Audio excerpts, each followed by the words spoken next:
हम लोग last class में डाइनोफ्लाइलेट और इग्नोनाइट पढ़ चुके थे। अब हमारा प्रोटिस्टा में 2 पॉइंट बचा हुआ है, स्लाइम माउथ्स एंड प्रोटोजोन्स।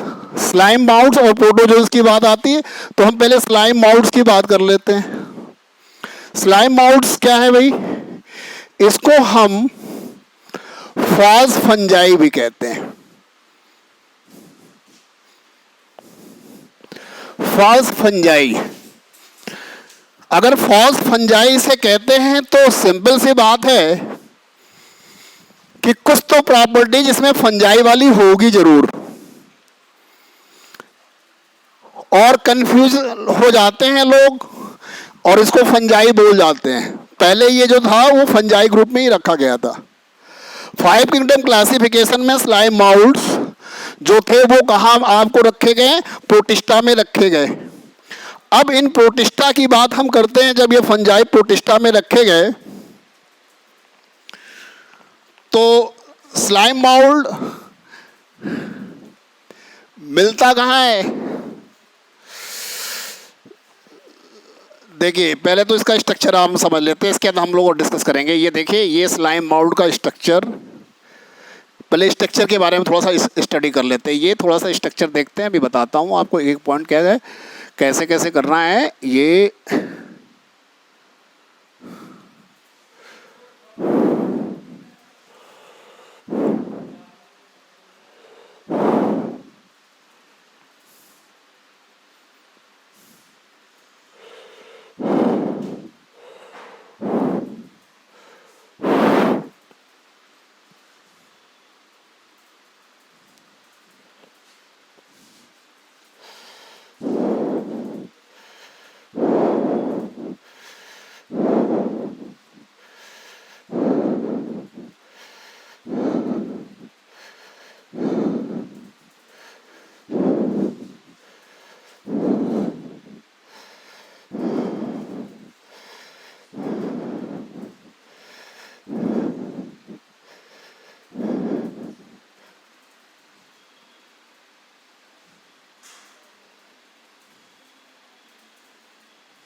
इसको हम प्रोटिस्टा में ही रखें। देखिए स्लाइम माउल्ड का स्ट्रक्चर ये है और एक स्ट्रक्चर ऐसे कुछ बनता है।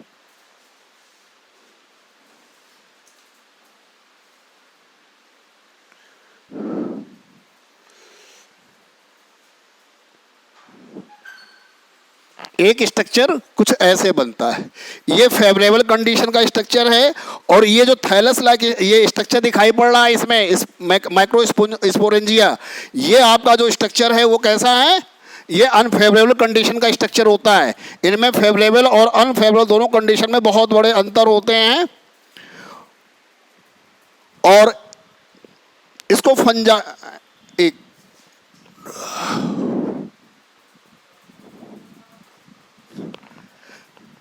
अब इसके पॉइंट की बात, डायग्राम हमने यहाँ पे देख लिया।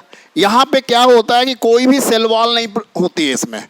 अब इसकी प्रॉपर्टीज हम लिखते हैं, इसमें कोई भी सेल वॉल नहीं होती है, जबकि क्या होता है? फंजाई में सेल वॉल होती है। तो इसमें क्या हुआ point? Cell wall absent. Cell wall absent, this is the properties cell wall of the absent. तो ये सेल वॉल इसमें अब्सेंट होती है। इसके अलावा एनिमल लाइक कब? Around somatic structure, somatic cells. But एक पॉइंट और, but spores have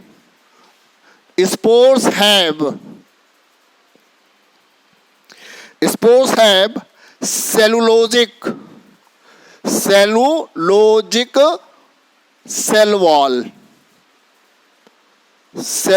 cell wall. Next point इसका देखिए आप, है क्या? Protoplast covered bye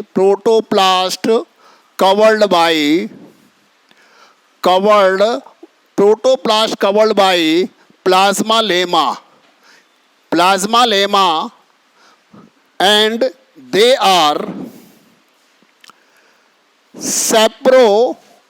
saprophytic protist. Saprophytic protist का मतलब क्या हुआ भाई? सैप्रोफाइटिस्ट प्रोटिस्ट, ठीक है।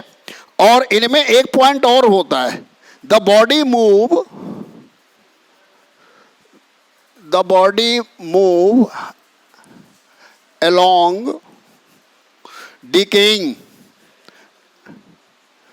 along decaying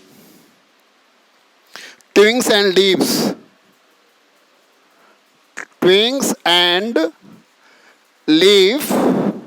engulfing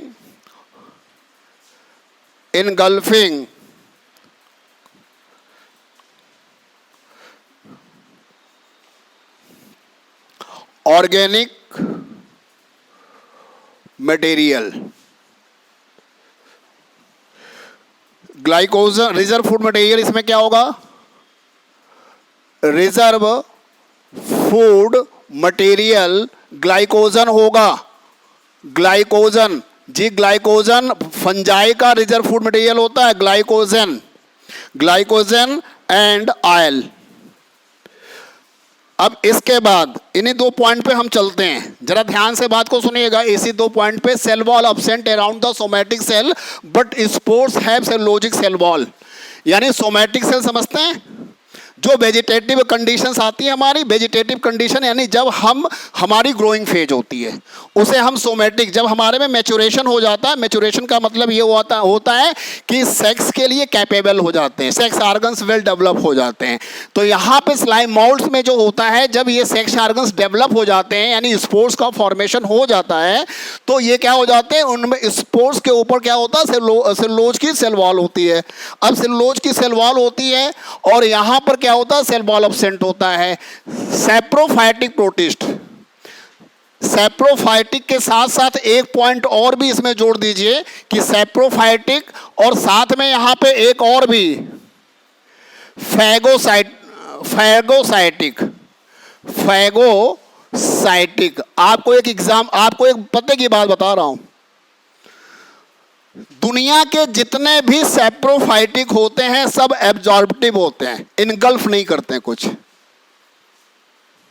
दुनिया के जितने भी सैप्रोफाइटिक हैं वो क्या करते हैं, एब्जॉर्प्शन के through death and decaying material को अपना एंजाइम्स वो सिक्रीट करके डेथ एंड डिकेइंग को सिंपल माइक्रो मॉलिक्यूल्स में ब्रेक करते हैं और उसका एब्जॉर्प्शन कर लेते हैं, यानी एब्जॉर्प्टिव वो न्यूट्रिशन होता है। लेकिन यहाँ पर बिल्कुल अलग है, यहाँ पे कैसा हो रहा है, इनगल्फिंग यानी इंजेस्टिव टाइप का हो रहा है। सैप्रोफाइटिक के साथ साथ इसमें इंजेस्टिव की प्रॉपर्टी आपने, tongue and leaves engulfing organic material. तो इनगल्फ कौन करता है, इनटेक यानी फूड को हम अपने मुंह में जब डालते हैं, ये प्रोसेस इनगल्फिंग प्रोसेस कहलाती है। पॉइंट समझ में आ रहा? तो यहां पर स्लाइम मोल्ड्स के लिए इनगल्फिंग भी यूज है। ध्यान से बात को सुनिएगा, स्लाइम मोल्ड और इनगल्फिंग किसका नेचर होता है, एनिमल्स का होता है ना। और डेथ एंड सैप्रोफाइटिक मोस्टली कौन होते हैं, फंजाई होते हैं। अब ये देखिए फंजाई का इसमें करेक्टर है। अब इसमें जब ये फंजाई का करेक्टर है तो इसको क्या बोले, ट्रू फंजाई बोल दिया। ठीक, स्पोर में सेल वॉल प्रेजेंट हो रही है। रिजर्व फूड मटेरियल इसमें ग्लाइकोजन है, इसमें रिजर्व फूड मटेरियल जो है ग्लाइकोजन और क्या है, ग्लाइकोजन और ऑयल है। ग्लाइकोजन फूड मटेरियल किसका होता है, नॉन फोटोसिंथेटिक जो होते हैं उनका ग्लाइकोजन और रिजर्व फूड मटेरियल होता है। अब आ जाइए जरा यहाँ पे, अंडर सुटेबल कंडीशंस,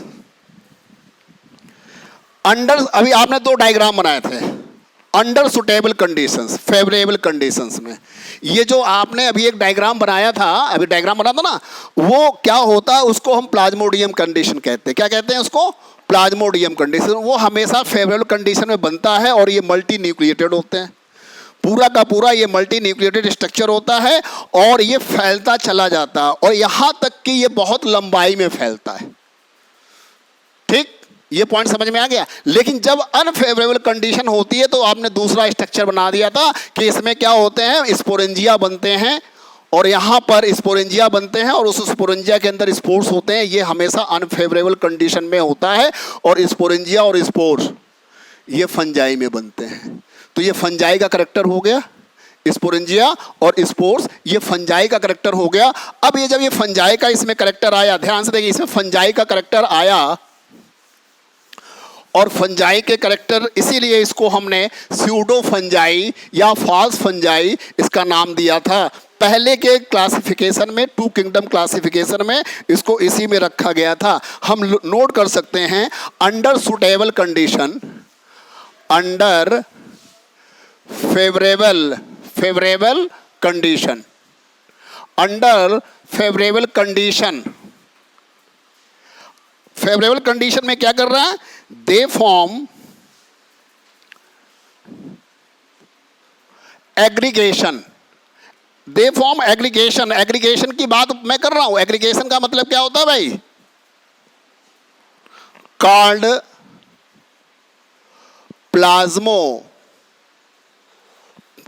प्लाज्मोडियम, ठीक है, विच में grow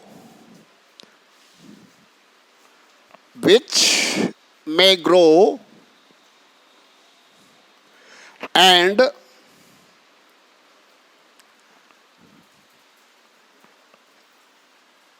spread over several feet। ये पॉइंट। इसके बाद ड्यूरिंग अनफेवरेबल कंडीशन, हमने आपको दोनों ड्यूरिंग अनफेवरेबल कंडीशन दोनों डायग्राम आपको बना के दिखाया था। Favourable condition, during unfavourable condition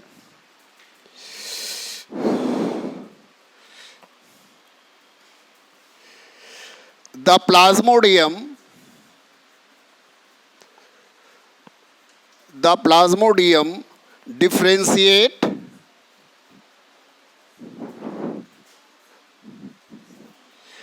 and form fruiting bodies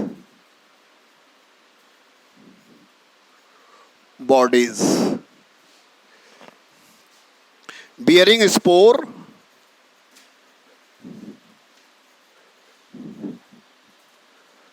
at their tips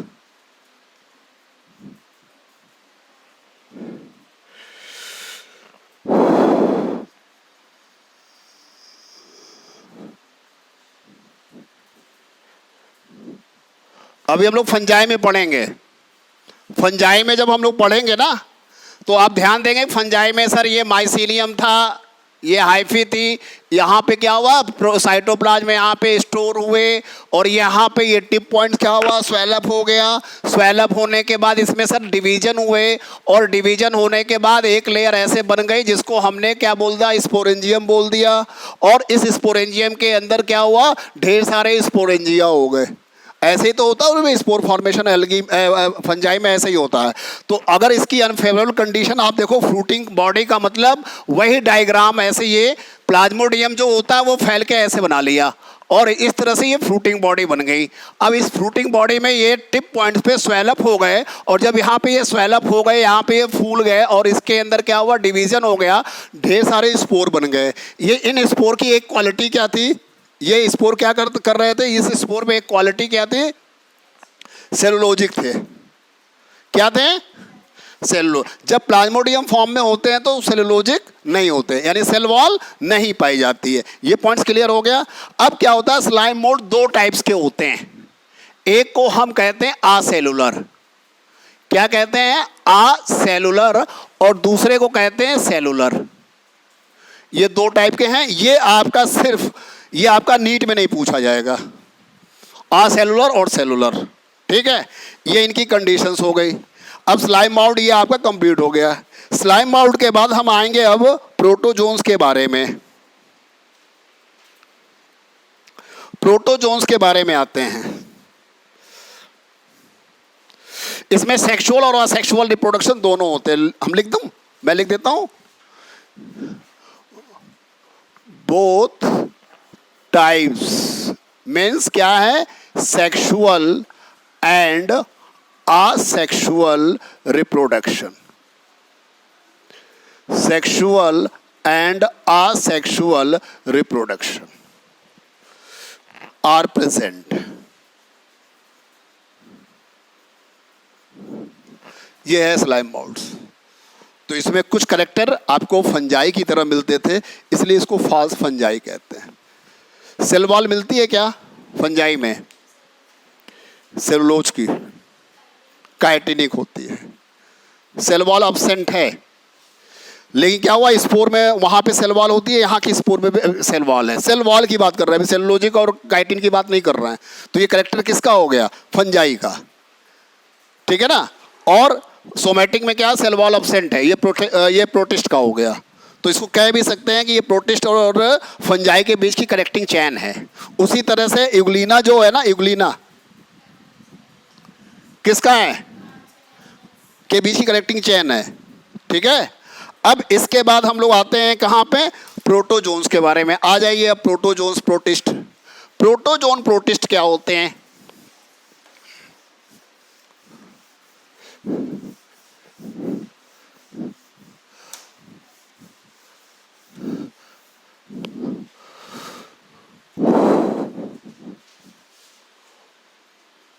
protozoan protist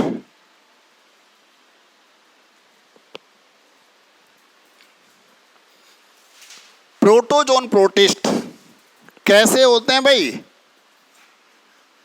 unicellular होंगे और यूकैरियोटिक भी होंगे। यूनिसेलुलर होलोजोइक होते हैं। इसमें मोड ऑफ न्यूट्रिशन होलोजोइक होगा ना,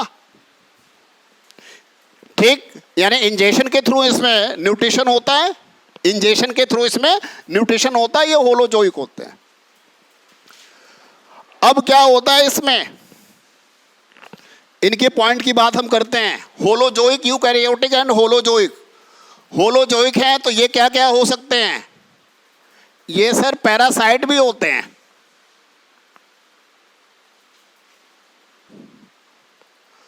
पैरासाइट भी होते हैं।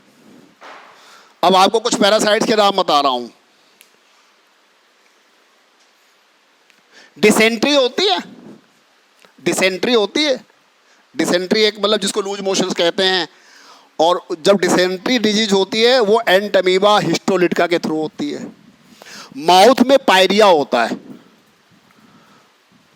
दांतों से मसूड़ों से खून आता है, स्मेल आती है, ऐसा कुछ होता है। वो पायरिया जो होता है वो जिंजीवेलिस से होता है, एंटमीबा जिंजीवेलिस से होता है। मलेरिया जितनी भी है वो प्लाज्मोडियम से होता है। तो ये पैरासाइट्स हैं, ठीक है। और ये इनमें ये पैरासाइट्स हैं। फ्री लिविंग अमीबा प्रोटियस है, पैरामीशियम भी है, ये फ्री लिविंग हो गए। अब इनके आधार, अब इनमें फ्री लिविंग हो गए। एक और भी डिजीज होती है जो इसका डिस्क्रिप्शन क्या कह सकते हैं, उसका पॉइंट दिया हुआ है किसमें,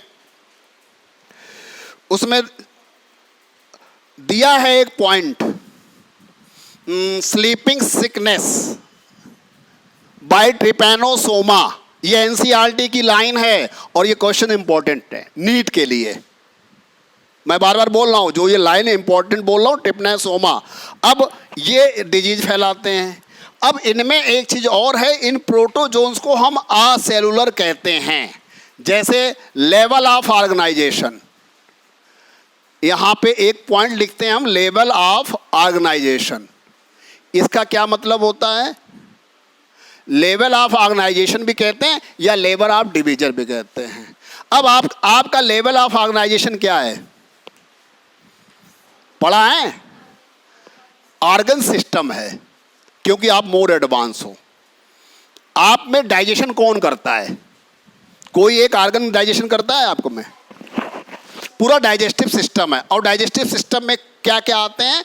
माउथ, बक्कल कैविटी, ओरोफेरिंग्स, इसके बाद oesophagus, stomach, intestine, liver, pancreas, और क्या आते हैं? ये सारे पॉइंट्स आते हैं। अब जब आप इस तरह से ध्यान से पढ़ेंगे तो ये इतने सारे ऑर्गन्स मिलकर के एक सिस्टम, डाइजेस्टिव सिस्टम बनाते हैं। उसी तरह से जब हम छोटे लेवल की बात करते हैं, अब ये क्या है, प्रोटोजोन प्रोटिस्ट तो यूनिसेलुलर है। अब इसमें डाइजेशन तो होगा, क्योंकि ये जो बेसिक फंक्शन है, फिजियोलॉजी है, डाइजेशन भी होगा, एक्सक्रीशन भी होगा और रेस्पिरेशन भी होगा।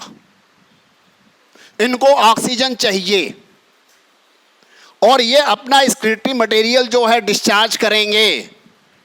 अब एक्सक्रीटरी मटेरियल जब डिस्चार्ज करेंगे ये यहाँ पे, तो ये कौन करेगा भाई? इनके पास तो ऑर्गन नहीं है, इनके पास कोई स्पेसिफिक सेल नहीं है, तो ये कौन करेगा? ये करेगा कौन? प्रोटोप्लाज्म। प्रोटोप्लाज्म करेगा। और इसीलिए इनके लेवल ऑफ ऑर्गेनाइजेशन को हम प्रोटोप्लाज्मिक कहते हैं। क्या कहते हैं इसको? प्रोटोप्लाज्मिक लेवल ऑफ ऑर्गेनाइजेशन होता है। उसी प्रोटोप्लाज्म के अंदर एक बार जैसे हमारी एलिमेंट्री कैनाल बनती है, वैसे उनकी फूड वैक्यूल्स बनती है। जैसे हमारे बॉडी सिस्टम में हमारे अंदर किडनी है, उनके अंदर कॉन्ट्रेक्टाइल वैक्यूल्स बनती है अकॉर्डिंग टू रिक्वायरमेंट। और अकॉर्डिंग टू रिक्वायरमेंट हमारे में तो ऑल परमानेंट पैर हैं, उनके में पैर जो है वो बनते और बिगड़ते रहते हैं, ठीक है ना। और कुछ में परमानेंट रहते हैं। पैर मतलब लोकोमोटरी ऑर्गन्स, पैर मतलब लोकोमोटरी ऑर्गन्स की बात कर रहा हूँ। तो जो लोकोमोटरी ऑर्गन्स होते हैं, किसी में स्यूडोपोडिया होता है, किसी में सीलिया होता है, किसी में फ्लैजिला होता है। स्यूडोपोडिया बनते और बिगड़ते रहते हैं, स्यूडोपोडिया बनते और बिगड़ते रहते हैं। सीलिया और फ्लैजिला फिक्स होंगे, और कुछ तो ऐसे होंगे बोले ठीक है भैया मुझे कुछ नहीं चाहिए, मैं तो एक्सटर्नल मीडियम से अपने को लेके चलूंगा। जैसे प्लाज्मोडियम, वो कहता है भाई मैं एक स्पाइंडल फाइबर लाइक स्ट्रक्चर हूँ और मैं बस किसी तरीके से ह्यूमन बीइंग की ब्लड स्ट्रीम में पहुँच जाऊँ, उसके बाद तो मैं घूमता रहूँगा पूरी इसकी बॉडी में, लीवर में जाऊँगा, आरबीसी में जाऊँगा, इनगल्फ करूँगा, सब कुछ करूँगा। उसके बाद वहाँ से फिर हम कहाँ आ जाएंगे? फिर हम आ जाएंगे मॉस्किटो के पास। तो उसके लिए एक्सटर्नल मीडियम्स हैं। तो लोकोमोटरी ऑर्गन्स, तो लेवल ऑफ ऑर्गेनाइजेशन इनका प्रोटोप्लाज्मिक होता। समझ में आया प्रोटोप्लाज्मिक क्या? यानी प्रोटोप्लाज्म के लेवल पर ही सारी चीज़ें हो रही हैं, किसी भी फंक्शन के लिए कोई स्पेशल सेल नहीं है। अब बॉडी फॉर्म बाय यूनिन्यूक्लिएटेड, देखिए ये क्या होती हैं? यूनिन्यूक्लिएटेड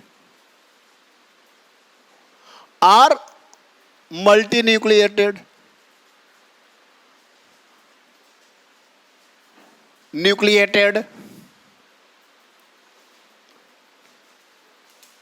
अब मल्टी न्यूक्लिएटेड के साथ साथ ये डाई न्यूक्लिएटेड। अब ये डाई न्यूक्लिएटेड होती हैं, ध्यान से सुनते जाइएगा, ये डाई न्यूक्लिएटेड होती हैं। डाई न्यूक्लिएटेड का भी हमने एग्जाम्पल बताया था मैंने पिछली क्लास में। इसी में दो न्यूक्लियस होते हैं, macro nucleus and micro nucleus. और शायद मैंने पहले दिन ये भी बताया था जिनमें भी दो या दो से ज़्यादा न्यूक्लियस होते हैं वो सेल थियरी को फॉलो नहीं करते हैं। मैंने क्या पॉइंट बोला? जिसमें दो या दो से ज़्यादा न्यूक्लियस होते हैं उनमें क्या होता है? नहीं होता है। क्या नहीं होता है? सेल थियरी नहीं होता है। इसमें कुछ ऐसे होते हैं। अब लोकोमोटरी ऑर्गन्स की बात करते हैं। भैया लोकोमोटरी ऑर्गन्स की बात अभी हमने की थी। लोकोमोटरी ऑर्गन्स क्या क्या होते हैं प्रोटोजोन्स में? लोकोमोटरी ऑर्गन्स आप पढ़ते हो ना, लोकोमोटरी ऑर्गन्स क्या क्या होते हैं। आपने कहा सर ये pseudopodia, finger like structure, this is the pseudopodia. Pseudopodia हो गए। फ्लैजिला भी होता है, सीलिया भी होता है। सीलिया होता है ना, सीलिया किस में होता है? सीलिया, सीलिया किस में होता है? पैरामीशियम में, ठीक है। ग्लाइडिंग बाय ग्लाइडिंग, ग्लाइडिंग जो होती है वो मोनोसिस्टिस में होती है, मोनोसिस्टिस होती है। ये भी एक point, this is the important point for the KVPY and NTSC. Cilia, this is the for NEET and all others examination. Flagella और स्यूडोपोडिया। स्यूडोपोडिया किस में बनते हैं? अमीबा में बनते हैं। और ये फ्लैजिला किस में बनता है? हैं? बोलिए। You whip like flagella. अब बताइए, देखिए स्यूडोपोडिया एग्जाम्पल आपने क्या लिखा? जितने भी अमीबा हैं, चाहे अमीबा प्रोटियस हो, चाहे अमीबा जिंजिविलिस हो, चाहे अमीबा एंड अमीबा हिस्टोलिटिका हो। Flagella trypanosoma, cilia paramecium, gliding monocystis. ये आपका पॉइंट इंपॉर्टेंट था। ये एक्स्ट्रा पॉइंट मैं दे रहा हूं आपको, ये ग्लाइडिंग वाला मैं बता रहा हूं। नीट में इसे क्वेश्चन आ भी सकता है, ना आने की संभावना ज्यादा है, लेकिन एनटीएससी के लिए इंपॉर्टेंट है। ये आप पॉइंट ध्यान रखिएगा कि मोनोसिस्टिस हमें एनसीईआरटी को ही फॉलो करना है। ये हमेशा याद रखिएगा, नीट के लिए एनसीईआरटी से बाहर एक भी क्वेश्चंस नहीं आता है। और जब ऐसी कंडीशन होती है तो हम क्या करेंगे, अलग अलग, कुछ में एब्सेंट होते हैं। रेस्पिरेशन के लिए क्या होगा इसमें? रेस्पिरेशन आ जाइए।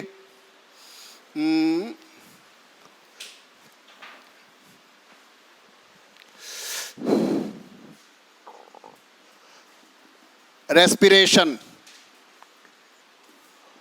By body surface. What the meaning of the body surface? क्या होता है body surface? What the meaning of the body surface? यानी क्या हुआ, यूनिसेलुलर स्ट्रक्चर है, इसमें कोई ऑर्गन्स तो नहीं होंगे, इसको ऑक्सीजन चाहिए तो, क्योंकि एरोबिक रेस्पिरेशन इसमें हो रहा है। अब ऑक्सीजन चाहिए तो ऑक्सीजन मिलेगा कहां से? क्योंकि aquatic animals, this is the aquatic animals, और एक्वेटिक एनिमल्स ऑक्सीजन कहां से लेगा? वाटर से लेगा। और वाटर से लेगा तो एक्सटर्नल एनवायरनमेंट में वाटर है, वाटर से ऑक्सीजन लेगा और CO2 देगा, वो through body surface. Body surface मतलब डिफ्यूजन, थ्रू डिफ्यूजन, ये बॉडी सरफेस से। Excretion,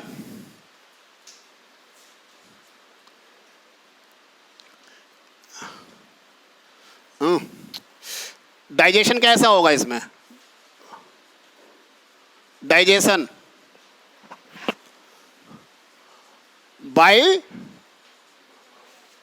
food vacuoles, digestion food vacuoles बनते हैं इसमें।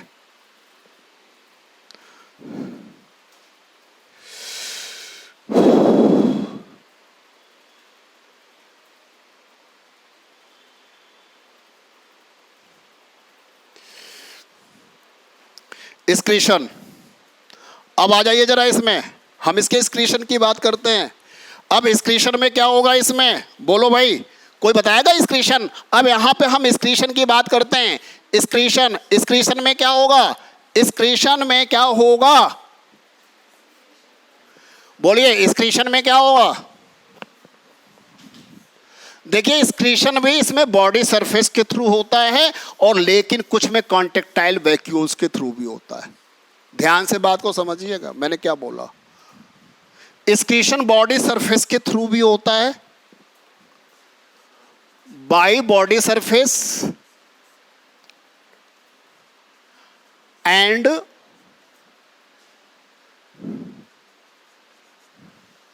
some protozoans, in some protozoans by contractile vacuoles। ऐसा बोल सकते जो फ्री लिविंग होते हैं। फ्री लिविंग मतलब वाटर में मिल रहे हैं, फ्री लिविंग है, और फ्रेश वाटर में मिल रहे हैं, तो वहां पे कॉन्टेक्टाइल वैक्यूल्स भी हेल्प करता है इसमें, एक्सक्रीशन में। कॉन्टेक्टाइल वैक्यूल्स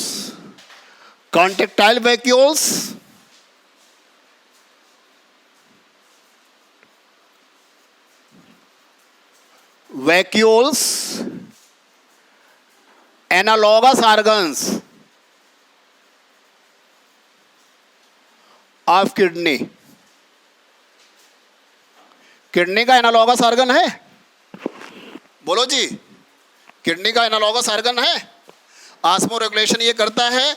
अब यहां पे ऑस्मो रेगुलेशन, अमीबा में कितने कॉन्टेक्टाइल वैक्यूल्स मिलते हैं? This is the very important point for the NTSC. पूछा गया था कि अमीबा प्रोटियस में कितने मिलते हैं कॉन्टेक्टाइल वैक्यूल्स। तो अमीबा प्रोटियस में एक बार में सिर्फ एक ही कॉन्टेक्टाइल वैक्यूल्स बनता है। एक बार में, जैसे हो सकता है अगर आपने डाला पानी बहुत ज्यादा डाइल्यूट है तो वहां पे कॉन्टेक्टाइल वैक्यूल्स खूब ढेर सारे बनेंगे, लेकिन एक बार में एक ही बनेगा। तो कॉन्टेक्टाइल वैक्यूल्स कितने होते हैं? Single contractile vacuoles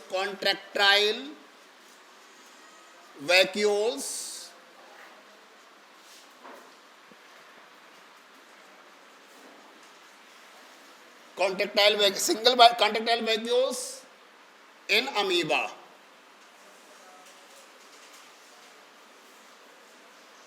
and two contractile vacuoles, double contractile vacuoles in paramecium। Sexual reproduction आ जाइए। इसके बाद इसमें रिप्रोडक्शन होगा।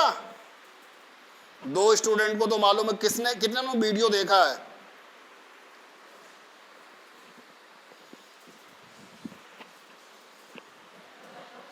इसको रब करता हूं।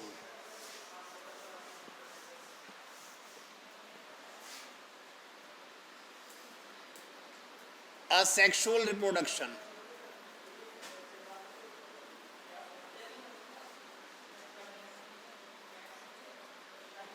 असेक्सुअल रिप्रोडक्शन कैसा होगा? बाइनरी फ्यूजन, ये हमेशा फेवरेबल कंडीशन में होते हैं। यहां पे इसके बाद मल्टीपल फ्यूजन,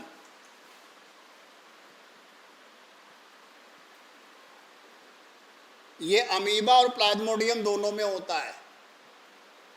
प्लाज्मोडियम और अमीबा दोनों में होता है। एनसीईआरटी में बहुत छिपा के ये लाइन दी गई है। बाइनरी फ्यूजन अमीबा में होता है, पैरामीशियम में होता है, और किस में होता है? बोलिए जी, यूग्लिना नहीं पढ़ेंगे ना, इसीलिए तो मैंने कहा, इसलिए मैंने पूछा, ये यूग्लिना में नहीं पढ़ेंगे।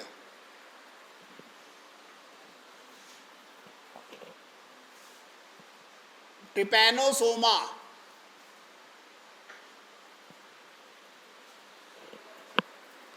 आ जाइए। सेक्सुअल रिप्रोडक्शन,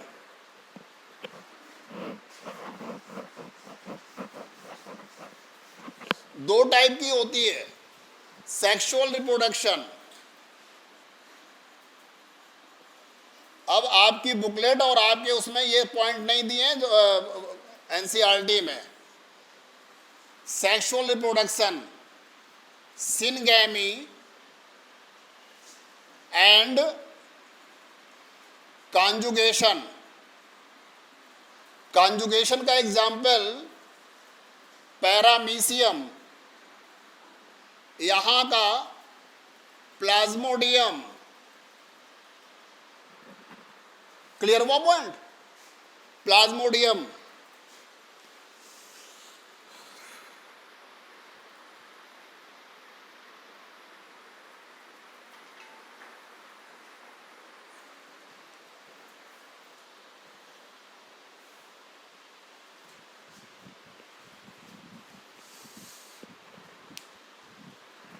अब इसके बाद हम लोग आगे बढ़ते हैं।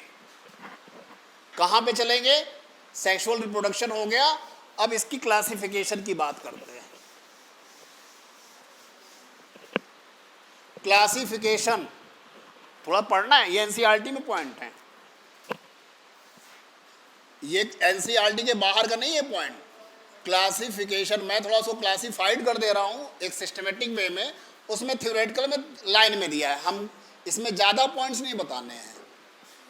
ये ध्यान से रखिए, अमीबॉयड, अगर आपने एनसीईआरटी पढ़ी होगी ना, अमीबॉयड, प्रोटोजोन्स, इसी को हम कहते हैं राइजोपाइड, छोड़िए इसको भी। इसके बाद यहां पे दूसरा point, flagellated protozoans. Flagellated protozoans, flagellated protozoans के बाद सीलिएटेड,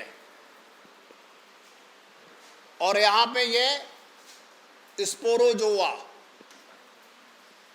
अमीबॉइड प्रोटोजोन्स के एग्जाम्पल, अमीबा, एंटमीबा,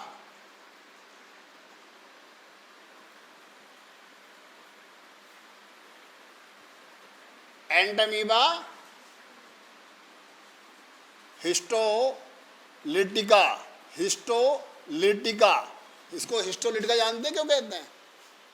हिस्टोलिटिका आपकी एलिमेंट्री कैनाल की हिस्टोलॉजी को यह डिस्ट्रॉय करता है, इस नाते इसको एंटमीबा हिस्टोलिटिका कहते हैं। आइए, एंटमीबा अमीबा जिंजे, जिंजीवैलिस, कौन सी डिजीज? पायरिया। फ्लैजिलेटेड में एक एग्जाम्पल लिख लीजिए, ट्राइपैनोसोमा। सीलिएटेड में क्या एग्जाम्पल लिखेंगे? पैरामीशियम। ये सारे पॉइंट्स सिर्फ एनसीईआरटी से लिए हैं। अब यहां पे स्पोरोजोआ में क्या पढ़ेंगे आप? प्लाज्मोडियम। डिजीज भी पढ़ लीजिए, ट्रिपनासोमा से कौन सी डिजीज होती है? स्लीपिंग सिकनेस, ठीक है। प्लाज्मोडियम से क्या होता है? मलेरिया। एंटमीबा हिस्टोलिटिका से क्या होता है? डिसेंट्री। क्या होती है इसमें? एंटमीबा जिंजीवैलिस से पायरोइया। ये हो गया जी आपका, ठीक। अब इसमें देखिए, इसको ये आपका सिर्फ एंटी मतलब केबीपीवाई उसके लिए, और ये सारे एग्जाम्पल पूरी तरीके से ट्रिपनासोमा के लिए हैं। ये सारे एग्जाम्पल सॉरी नीट के लिए, ट्रिपनासोमा के लिए ये सारे एग्जाम्पल नीट के लिए हैं। ट्रिपनासोमा आपकी एनसीईआरटी की लाइन दी है। ट्रिपनासोमा कॉजेस, डिजीज कॉज, कौन सी डिजीज? Sleeping sickness. याद रखिए एनसीईआरटी की लाइन, और एनसीईआरटी की लाइन टू लाइन क्वेश्चंस आ रहे हैं। बस इतने क्लासिफिकेशन आप लोग क्या, थोड़ा इतना ही आपको पढ़ना था। इसमें थोड़ी बहुत थियरी जो दी गई है वो सारी हमने आपको डिस्कस कर चुके हैं पहले ही, ठीक है। ट्रिपनासोमा, लिस्मानिया, कालाजार एक डिजीज होती है, कालाजार लिस्मानिया, ये आप 12th में पढ़ेंगे। अभी ऐसा नहीं है कि सिर्फ इतने ही डिजीज आप पढ़ रहे हैं, ये तो 11th में पढ़े हैं, और मैं 11th में ही आपको और डिजीज के बारे में नहीं बता रहा हूँ क्योंकि वो सर साइंटिफिक नेम याद करना बड़ा दिक्कत होता है। लेकिन 12th में आपको लिस्मानिया भी पढ़ना पड़ेगा, आपको ट्राइकोमोनास भी पढ़ना पड़ेगा कि ट्राइकोमोनास से कौन सी डिजीज होती है, जियार्डियासी कौन सी डिजीज होती है। ये सारे के सारे प्रोटोजोन्स हैं, तो ये हम बाद में पढ़ेंगे, ठीक। आज की क्लास यहाँ पे इतनी हो गई, और ये हमारा टॉपिक आज हमारा प्रोटिस्टा कंप्लीट हो गया। नेक्स्ट क्लास हम लोग किसकी करेंगे? बोलिए। फंजाई की। नेक्स्ट क्लास हमारी क्या होगी? फंजाई की होगी।